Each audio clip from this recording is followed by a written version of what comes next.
திடமான திரவம். ஒரு திடப்பொருள் எப்படி திரவ மாதிரி தெரியும் தெரிஞ்சுக்கலாமா? அதை தெரிஞ்சுக்கிறதுக்கு நமக்கு மக்காச்சோள மாவும் தண்ணீர் மட்டும் போதும்.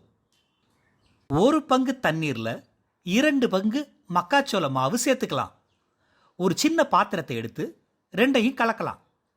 மக்காச்சோள மாவு தண்ணியில் சுலபமாக கரையும். அதனால் ரொம்ப சிரமப்பட தேவையில்லை. மக்காச்சோள மாவு கொஞ்சம் கொஞ்சமாக தண்ணியில் கலந்துக்கிட்டே வரணும்.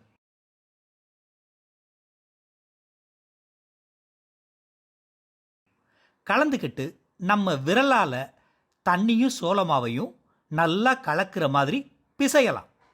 இப்போ இது திரவப் பொருள் மாதிரி மாறிடும். இதில் சுவாரஸ்யமான விஷயம், நம்ம விரலை இந்த கலவைக்குள்ள வேகமாக வச்சு பிசைகிறப்போ நம்ம அந்த திடப்பொருளுக்கான கடினத்தன்மையை நம்மளால் உணர முடியும். இதை இன்னும் சுலபமாக செஞ்சு காட்ட நம்ம கையை வச்சு இந்த கலவையில் குத்தி பார்க்கலாம். அப்படி குத்தும்போது நம்ம கை அந்த கலவையில் குத்தி திரும்ப பின்னாடி வர்றதை நம்மளால் உணர முடியும். வேகமாக குத்த குத்த அந்த கடினத்தன்மையை இன்னும் நல்லாவே தெரிஞ்சுக்கலாம். இப்போ இது கடினமான திரவமாக மாறிடுச்சு. தண்ணியும் சோளமாவும் சேர்ந்து ஒரு கடினமான திரவமாக இப்போ மாறின மாதிரி நமக்கு தெரியுது. இப்போ இதை நம்ம கையில் வேகமாக எடுத்தோம்னா ரொம்ப கெட்டியாக கஷ்டப்பட்டு கையில் எடுக்கிற முடியாத அளவுக்கு இருக்கும்.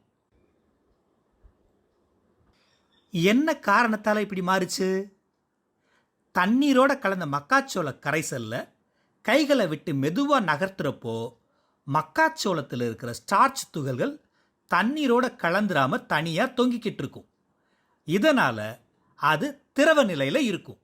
இந்த கரைசலை கைகளை வேகமாக நகர்த்தும் போது ஸ்டார்ச் துகள்கள் ஒன்றோட ஒன்று ஒட்டி கொள்ளுது. இதனால் இது கடினத்தன்மையை பெற்று திடப்பொருளாக மாறிடுது.